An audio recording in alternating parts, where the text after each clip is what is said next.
ఏ ఒక్కరు కూడా నశించిపోకూడదని తన ప్రేమ చేత మనందరినీ తన మాట ద్వారా ఆకర్షించడానికి ఆ దేవాది దేవుడు తన దాసులను ఎన్నుకొని ఆయన పరిచర్యను అప్పగిస్తూ వస్తూ ఉన్నాడు. కాబట్టి ఈ సమయంలో ఇక్కడ ఉన్నటువంటి దైవజనులు వారి ద్వారా విలువైనటువంటి అమూల్యమైనటువంటి మాటలు, పరలోకపు మాటలు, పరలోకపు యొక్క ఉపదేశం చక్కగా వినగలిగాం. ఎక్కువ సమయాన్ని తీసుకోను కానీ 10 నిమిషాల్లోనే ముగిస్తాను. ఇంతవరకు బిషప్ సామ్యూల్ గారు బలిపీఠంలో గురించి, విశ్వాసాలను గురించి చక్కని మాటలు అందించగలిగాడు. అలాగే అభిషేకం యొక్క విలువ ఎలా ఉంటుందో దైవజనులు మార్కు అయ్యగారు అలాగే జానయ్య గారు చక్కగా వివరించగలిగారు. విన్న ప్రతి మాట మన హృదయములో పదిలపరుచుకోవాలి. దేవునికి మహిమ కలుగుగాక. హల్లెలూయా. ఇంతవరకు వీరిని గురించి కొన్ని 3 మాటలు మాట్లాడతాం. మిమ్మల్ని గురించి ఒక మాట మాట్లాడతాం. వీరిని గురించి మొట్టమొదటిగా యోహాను సువార్త 1వ అధ్యాయము 6వ వచనం చదువుదాం.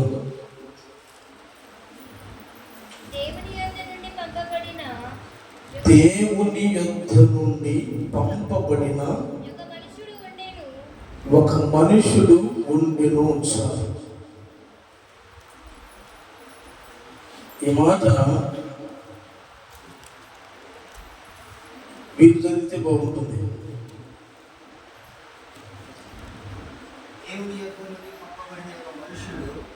దేవుని యొద్ద నుండి పంపబడిన ఒక మనుష్యుడు.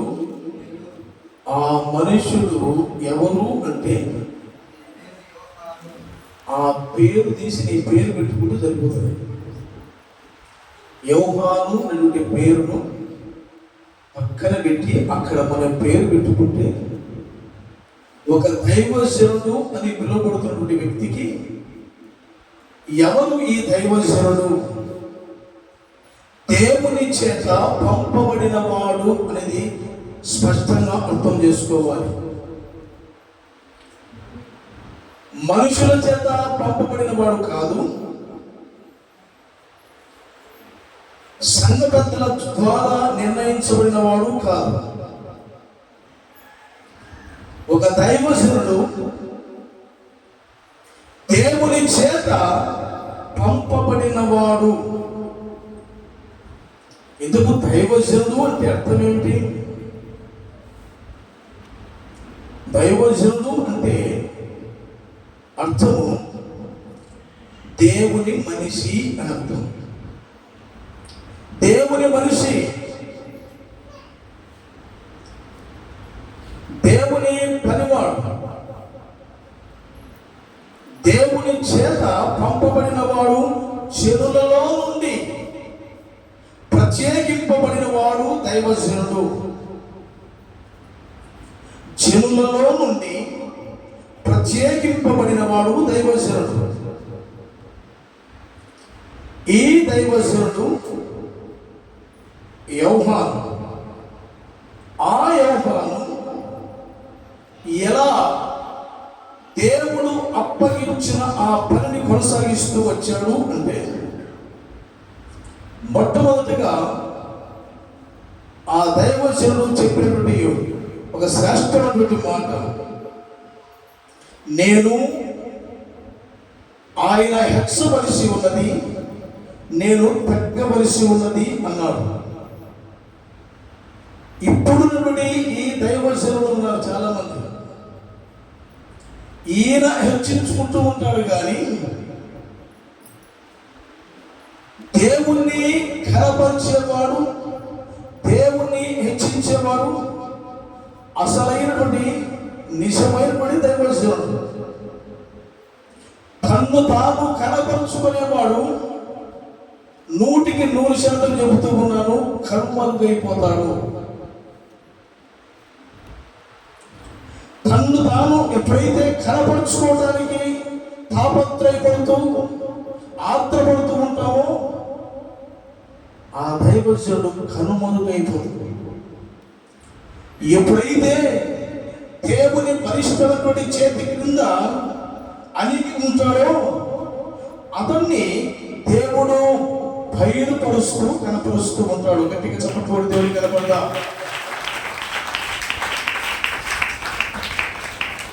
నేనంటా ఈ బిషప్పులు, రెవరెండ్లు ఇవన్నీ పరలోకానికి తీసుకెళ్ళవు. వాస్తవం చెప్తూ ఉన్నాను.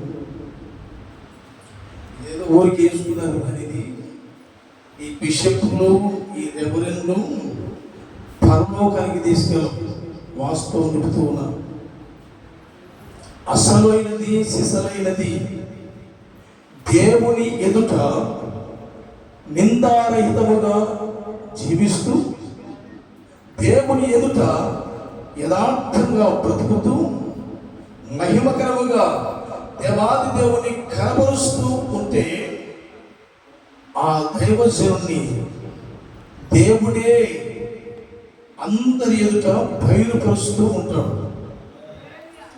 కాబట్టి మనము తెలుసుకోవాల్సినటువంటి శ్రేష్టమైనటువంటి మాట, ఎవరు ఈ దైవజనుడు అంటే ఆ గ్రామము కావచ్చు, ఆ పట్టణము కావచ్చు, ఆ పట్టణములో నివాసం ఉన్నవారు కావచ్చు, ఆ గ్రామములో నివాసం ఉన్నవారు కావచ్చు, ఆ దైవజనుని జనుని గురించి ఏం మాట్లాడుతూ ఉన్నారు అనేది ఆలోచన చేస్తే దేవుని వాక్యం సెలవిస్తుంది.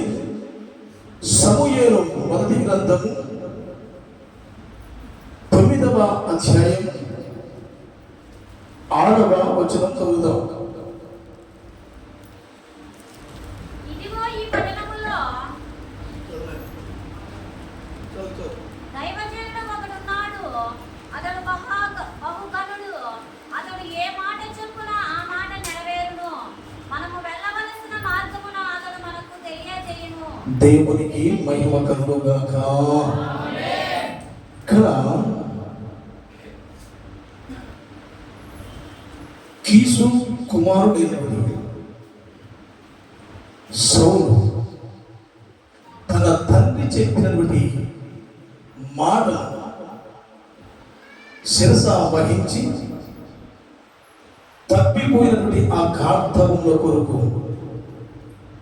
వెళ్తూ ఉన్న సమయంలో ఎంతో అలసిపోయారు, సొమ్మసిల్లిపోయారు, చివరికి నిరాశలో ఉన్నారు. ఆ పరిస్థితుల్లో సౌలుతో పాటు ఉన్నటువంటి ఒక పనివాడు అతను చెబుతూ ఉన్నటువంటి మాట, అయ్యా, ఈ పట్టణంలో ఒక దైవజనుడు ఉన్నాడు, ఈ గ్రామములో, ఈ కేశేపల్లి అనేటువంటి ఈ గ్రామములో దైవజనులు ఉన్నారు. గట్టిగా చెప్పండి, కూడా దేవుడు కనపడతా. గట్టిగా గట్టిగా. వారు ఏ మాట చెప్పునో గమనించాలి. వారు ఏ మాట చెప్పునో అది నెరవేరును, నెరవేరును. వాళ్ళ సొంత మాటలు చెప్పరు. వాళ్ళకున్నటువంటి మనుషుల సంగతులు కాదు. మనుషుల సంగతులు చెప్పాల్సిన అవసరం లేదు, సొంత మాటలు చెప్పాల్సిన అవసరం లేదు.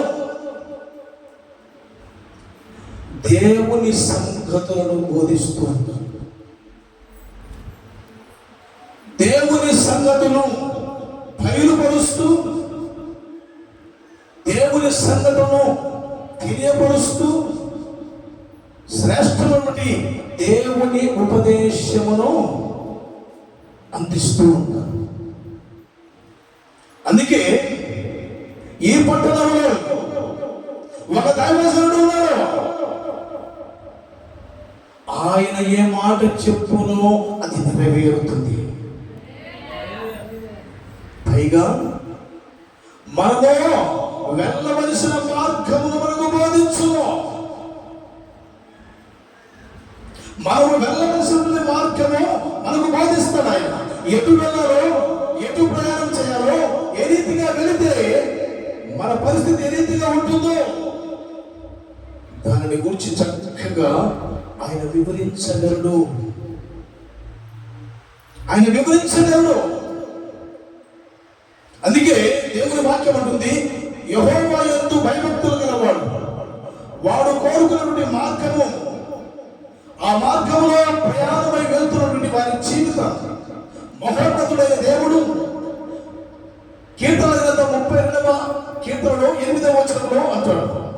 ఏమంటాడంటే చూడండి మాట, దేవుడు 32వ కీర్తన 8వ వచనం, నీ మీద దృష్టి ఇచ్చి నీకు ఆలోచన చెప్పెదను, నీవు నడవవలసిన మార్గమును నీకు బోధించెదను అన్నాడు. నీ మీద దృష్టి ఉంచి నీకు ఆలోచన చెప్పెదను.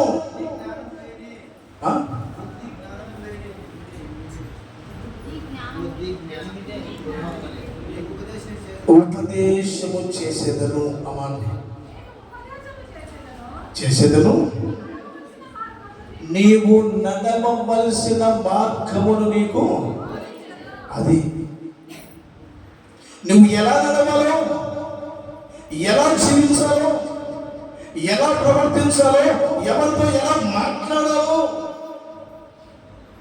ఈ విలువైనటువంటి మాటలు దైవజనుడు ఏ మాట చెబుతూ ఉన్నాడో అది మీ జీవితాలలో నెరవేర్చబడతాయి.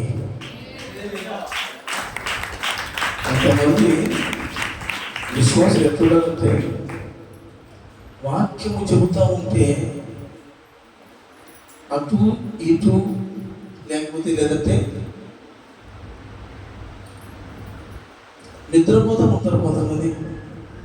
ఇక్కడేమో అలసి చించుకొని గొంతంతా కూడగట్టుకొని బలమంతా కూడగట్టుకొని అలసి గీ పెట్టినా కూడా నీది నీదే, నాది నాది. ఒక మాట చెప్పనా, దైవజనుడు సన్నద్ధుడై ప్రతి సత్కార్యమును చక్కబెట్టడానికి, బుద్ధి చెప్పడానికి దైవజనుడు ఆసనుడై ఈ బలిపీఠం మీ దగ్గరికి వచ్చి వాక్యము చెబుతూ ఉంటే నిద్ర వస్తుందంటే నీ పరిస్థితి ఎలా ఉంటుంది? ఎలా ఉంటుందో సార్ ఆలోచించు. నిద్ర మత్తు అనేది దరిద్రానికి సాదృశ్యం. ఏమే బాగానే కూర్చున్నాం, ఎంతసేపు ఓపికతో ఓర్పుతో కూర్చున్నాం, మన మనసు ఎక్కడికి పోయిందో తెలియదు. మన మనసు ఎక్కడికి వెళ్ళిందో తెలియదు. శరీరం మాత్రం ఉంటుంది, బాడీ మాత్రమే ఉంటుంది కదా, మనసు ఎక్కడెక్కడ తిరుగుతుందో. కాబట్టి దైవజనుడు ఆయన సన్నద్ధుడై దేవుని సన్నిధిలో కనిపెట్టి ఆ మహోన్నతుడైన దేవుడు ఏ మాట అయితే వారికి చెప్పమన్నాడో ఆ మాటను తీసుకొచ్చి నీ ఎదుట పెట్టినప్పుడు శిరస వహించి ఆ మాట వింటే నీ కుటుంబానికి, నీ బ్రతుకుకు, నీ పిల్లల భవిష్యత్తుకు దీవెనగా మార్చబడుతుంది.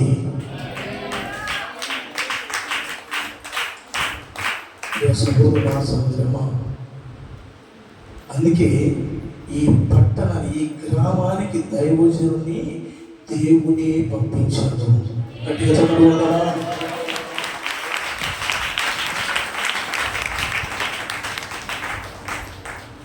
ఇంకొక మాట, యెషయా గ్రంథం 61వ అధ్యాయము 6వ వచనం చదువుదాం. బాగా గమనించాలి.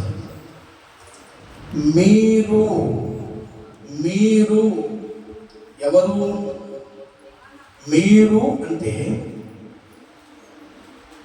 ఇక్కడ ఏసన్న, విజయ్, ఇక్కడ దైవజనులు ఉన్నారు. మీరు యెహోవాకు యాజకులు అనబడుదురు. ఒక దేవుని ప్రతినిధి, దేవుని చేత ప్రతిష్ఠింపబడిన వాడు యాజకుడు. యాజకుడు చేయవలసిన పని ఏది అంటే మందిరమును ధూపము వేసే పని. ధూపము ఎప్పుడైతే యాజకుడు ధూపము వేస్తూ ఉన్నాడో, ఆ వేస్తూ ఉన్నటువంటి సమయంలో దేవాది దేవుడు తన దూతను పంపిస్తూ ఉన్నాడు. దేవాది దేవుడు తన దూతను పంపిస్తూ ఉన్నాడు. అందుకే యాజకుడు ఎప్పుడు కూడా మందిరము లోపల ఉంటాడు, కానీ యాజకుడు మందిరము బయట ఉంటాడు. గమనించాలి. యాజకుడు మందిరము లోపల ఉంటాడు, యాజకుడు బయట ఉంటాడు. దేవుని సేవకుడు ఎప్పుడు కూడా యాజకుడు కాదు, అడుగునేవాడు కాదు.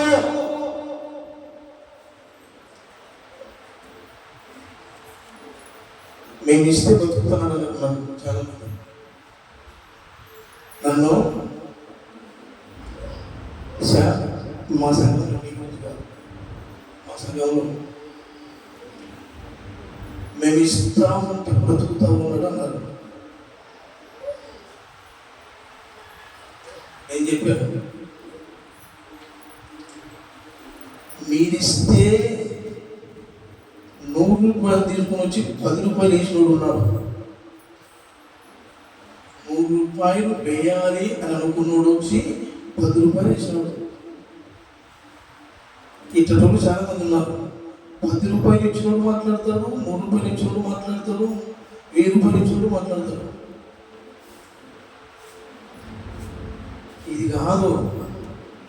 మేమిస్తే బ్రతుకుతాను కాదు. దేవుని సేవకుడు, దేవాది దేవుడు ఆయన పిలిచిన వాడు, నమ్మదగిన వాడు కనుక ఆ నమ్మకమైన దేవుడు ఏం చేస్తా తెలుసా? తన దాసును పోషించువాడు ఆయన.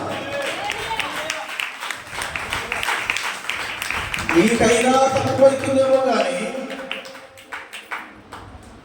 తన దాసులకు పొరపాటును కూడా ఎప్పుడు ఏ పరిస్థితుల్లో తక్కువ చేయడు.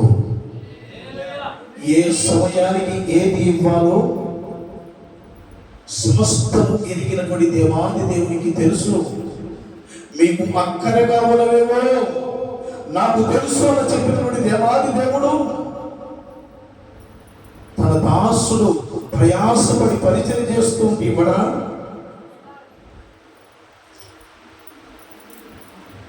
అంతకన్నా రెట్టింపు దీవెన, రెట్టింపు ఆశీర్వాదం తన దాసులు అనుగ్రహిస్తూ ఉన్నాడు. అక్కడ రాయబడినటువంటి మాట అది ఒకసారి మరొకసారి చదువుతాం అన్నమాట. యెషయా గ్రంథం 61:6వ వచనం. మీరు యెహోవాకు యాజకులు అనబడుతురు. వారు ఎవరు చెప్పాలి మాట? వారు మా దేవుని పరిచారకులు అని మనుషులు ఎవరి గురించి చెప్పాలి? ఎవరి గురించి చెప్పాలి? యాజకులను గూర్చి సంఘములో నుండి బిడ్డలు విశ్వాసం ఏం చెప్పారంట? అయ్యా, వారు వారు వారు మా దేవుని పరిచారకులు. దేవునికి మహిమ కలుగుగాక. వారు మా దేవుని పరిచారకులు అని మనుషులు చెప్పాలి. ఈ కేశవుల్లో ఇక్కడ పాస్టర్ ఎవరంటే ఏం చెప్పాలా? ఏం చెప్పాలా? ఈ ఊర్లో ఇప్పటికీ తెలిసిపెడుతుంది. ఇక్కడ పాస్టర్ ఎవరు ఊర్లో వాళ్ళందరికీ తెలిసిందా? తెలుదా కదా? అయితే ఇక్కడ మా పరిచారకులు అనే దానికి రుజువుగా పరిచారము చేస్తున్నటువంటి ఈ యాజకుడు కూడా ఏమి చేయాలి నీ మాట చెప్తాను. యోబేలు గ్రంథము 2వ అధ్యాయము 17వ వచనం చదువుదాం. యోబేలు గ్రంథము 2వ అధ్యాయము 17వ వచనం. యెహోవాకు పరిచర్య చేయు పరిచర్య చేయు యాజకులు మండపమునకు బలిపీఠమునకును మధ్య నిలువబడి కన్నీరు విడుచుచు యెహోవా నీ జనుల ఎడల జాలి చేసుకొని అన్యజనులు వారి మీద ప్రభుత్వము చేయునట్లు వారిని అవమానమునకు అప్పగించదయా. సహోదరుడా, సహోదరి, వీరు దేవునికి యాజకులు. వీరు చేయవలసిన పని ఏదంటే అక్కడ రాయబడిన మాట, బలిపీఠమునకు ఇంకా మరొకసారి బలిపీఠమునకు మంటపమునకు మధ్య, బలిపీఠమునకును మంటపమునకు మధ్య దైవజనుడు చేయవలసిన పని కన్నీరు కారుస్తూ ఉండాలి. కన్నీరు కారుస్తూ ఉండాలి. ఎప్పుడైతే కన్నీరు కారుస్తూ ఉంటాడు, దేవుని పాదాలు పట్టుకొని దేవుని సన్నిధిలో గోజాడుతూ, అయ్యా నీ నామము అత్యున్నతమైనటువంటి నామము, నీ నామము అన్ని నామముల కంటే పైనామమైనటువంటి యేసుక్రీస్తు నామము,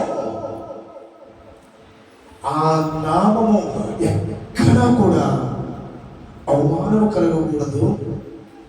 ఆ నామానికి ఎక్కడ కూడా మా ద్వారా అవమానం జరగకుండా ఉండాలి. అయ్యా, ఇదిగో మాకు పరిచారకులుగా ఉన్నవారు మా దైవజనుడు, ఈ మా యాజకులు, వీరి ద్వారా దేవునికి మహిమ రావాలి, దేవుడు కనపరచబడాలి, సంఘము దీవించబడాలి. అందుకోసమే ఆయన బలిపీఠానికి మంటపమునకు మధ్య నిలవబడి కన్నీరు కారుస్తూ, అయ్యా ఈ ప్రజలు నీవారా, ఈ ప్రజలు నీ పిల్లలయ్యా, ఈ ప్రజల పక్షముగా జాలి చేసుకో. ఏం చేసుకోవాలంట? ఒక దైవజనుడు దేవుని సన్నిధిలో దేవుని ప్రజల పక్షముగా, అయ్యా ఇవి మీరు మీ ప్రజలయ్యా, వీరి పట్ల జాలి చేసుకొని అయ్యా వీరిని ఒక్కసారి జ్ఞాపకం చేసుకో అని దేవుని పాదాలు పట్టుకొని కన్నీరు కన్నీరు కారుస్తున్నటువంటి దైవజనులు. దేవునికి మహిమ కలుగుగాక. హల్లెలూయా. అందుకే దైవజనుడు అంటే ఇంత దేవాది దేవుడు ఇంతగా దైవజనుని ప్రతిష్ఠించి ఏర్పరచుకొని ఎన్నుకొని సంఘమును ఆయన ద్వారా అనేక ఆత్మలను ప్రభు వైపు తిప్పటానికి ఈ యోహాను ఏం చేస్తున్నాడు సార్? అరణ్యములో కేకవి ఒక నిశ్శబ్దము అన్నాడు. ఏమన్నా సార్? కొందరు వచ్చి నువ్వెవరయ్యా? నువ్వు ఏలియావా? నో, నేను కాదు అన్నాడు. నేను కాదు, ఏలియాని కాదు. ఎవరు నువ్వు? ప్రవక్తవా? ప్రవక్తలు కాదు. ఇంకెవరు నువ్వు? ఆయనకు మార్గము, ఆయన శబ్దము, ఆయన స్వరము, ఆయన స్వరాన్ని వినిపించే ఒక కేక. సహోదర సహోదరి, అరణ్యములో కేకమే ఒకరి శబ్దం అన్నాడు. ఆ శబ్దము దేవుని వాక్యం. ఆ వాక్యాన్ని ఎప్పుడైతే వాక్యాన్ని హెచ్చించడం ప్రారంభిస్తాడు, వాక్యాన్ని కనపరచడం ప్రారంభిస్తాడు, ఆ వాక్యమే దేవాది దేవుడు మన హృదయాలలో, మన కుటుంబాలలో ఫలభరితమైన జీవితాన్ని అనుగ్రహించడానికి కృప చూపుతూ ఉన్నాడు. అందుకే దైవజనుడు ఎప్పుడు కూడా, దైవజనుడు మార్కన్న గారి దైవజనుడు అంటే ఎలా, ఎన్ని ఆటుపోట్లు పొందుకుంటున్నాడు, ఎన్ని సమస్యలు, ఎన్ని బాధలు, ఎన్ని నిందలు, ఎన్ని అవమానాలు, ఇన్ని భరిస్తూ అన్నిటినీ దాచి పైకి దేవుని ప్రేమను ప్రకటిస్తూ ఉంటాడు. ఆడవండి సార్, ఈయనలో బాధ ఉన్నా అతనిలో మగము తేజస్సుతో సంతోషంగా ఆనందముగా, నీ సమస్య ఏమి, నీవే ఎలా ఉన్నావు, ఎలా కుటుంబం బాగుందా, పిల్లలు ఏం చేస్తున్నారు అని దైవజనుడు సంఘానికి వచ్చినప్పుడు మీ యోగక్షేమాలు అడుగుతూ ఉంటాడు. మీ యోగక్షేమాలు అడుగుతూ ఉంటాడు. అప్పుడు మీరు చెప్పిన ఆ మాటలను బట్టి ఒక్కొక్కరి పక్షముగా దేవుని సన్నిధిలో ఎత్తిపట్టు ప్రార్థన చేస్తూ ఉంటాడు. దేవునికి మహిమ కలుగుగాక.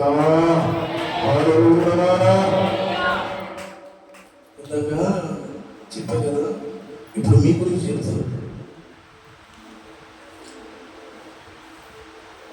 ఒక ఆయన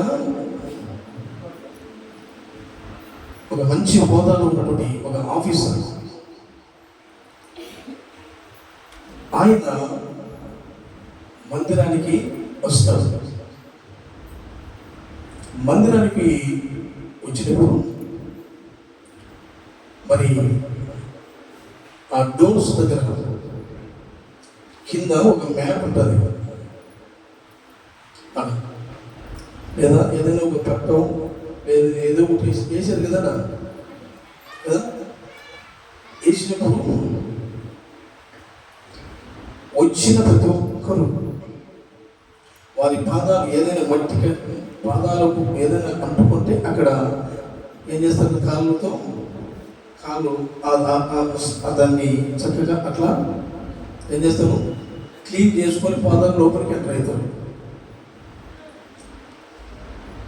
ఎంటర్ అయిన తర్వాత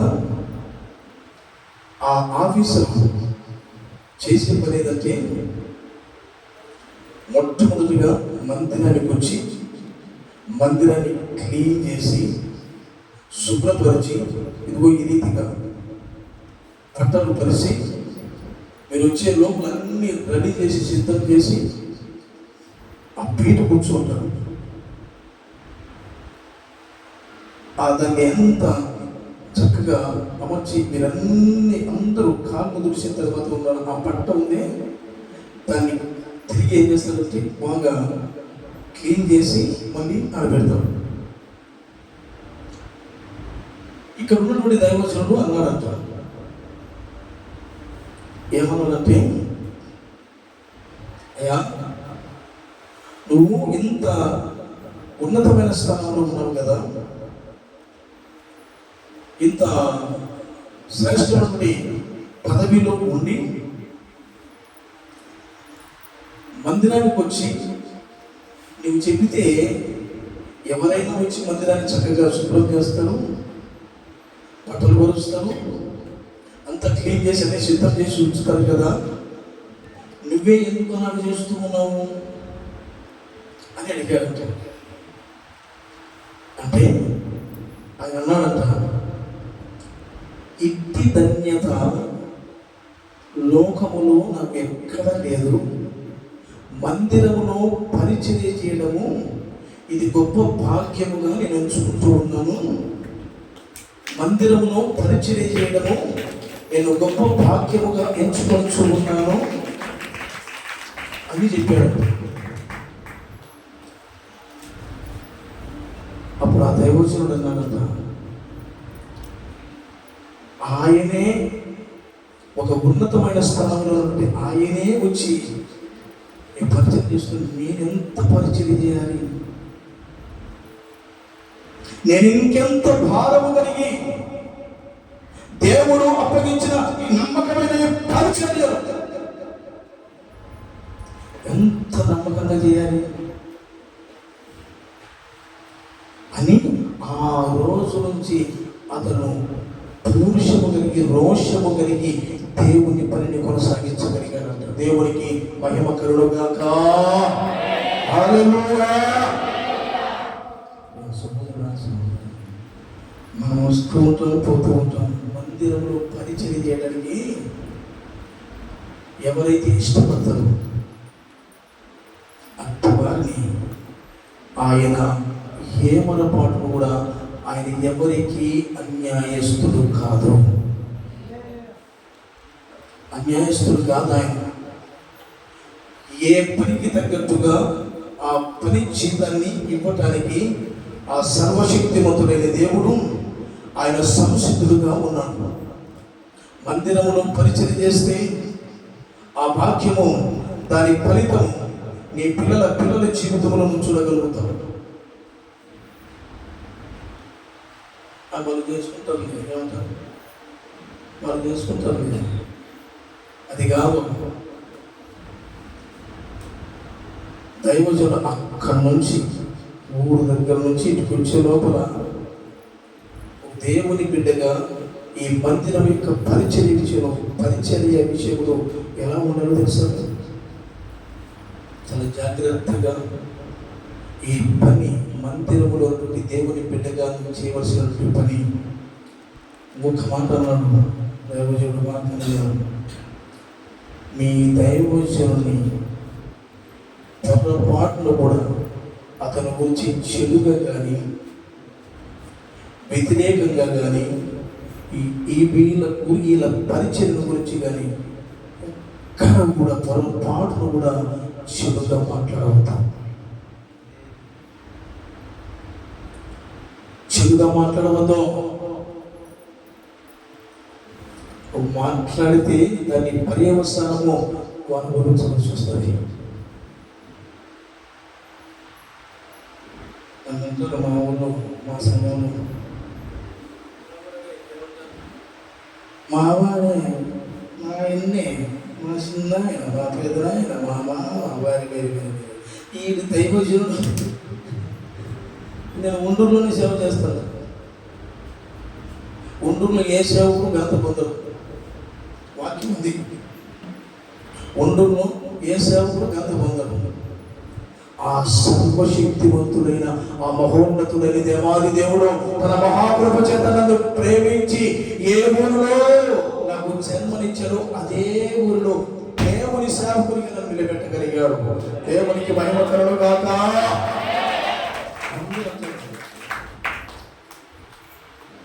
దేవుని ఎరగన విన్నప్పుడు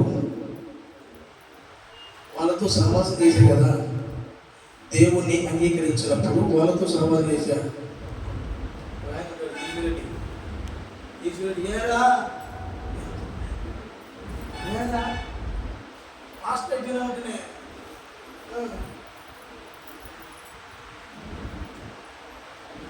ఊర్లో మా చర్చి పిచ్చులలో విశ్వాసలే అన్న చిన్న పెద్ద అయినా బుద్ధి రాదు. ఇలాగూ ఎంత చెప్పిన బుద్ధి రాదు, నీకు వాళ్ళ బతుకులు మారు. దైవజనులుగా గుర్తించగలిగినప్పుడే జీవితాలు బాగుపడతాయి. బాగా గుర్తించుకో, దైవజనులుగా నువ్వు గుర్తించాలి. అప్పుడే దైవజనుల మీద నుండి ఆ అభిషేకము, దైవజనుల మీద నుండి ఆ ఆశీర్వాదము మీరు మీ కుటుంబాలు అనుభవించగలుగుతారు.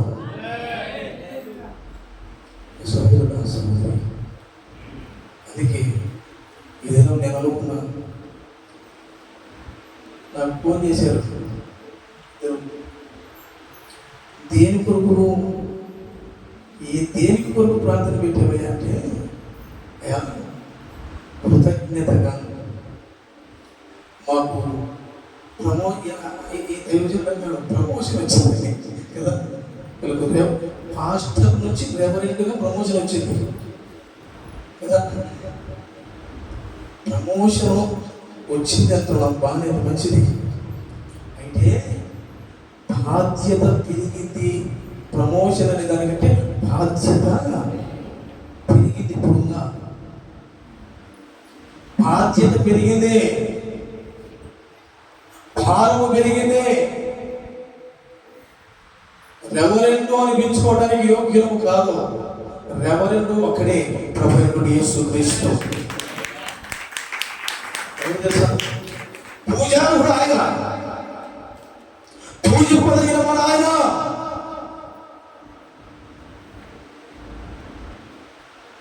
ఆయన పేరు మనం పెట్టుకున్నప్పుడు మనము ఎలా ఉండాలి ఈ లోకంలో?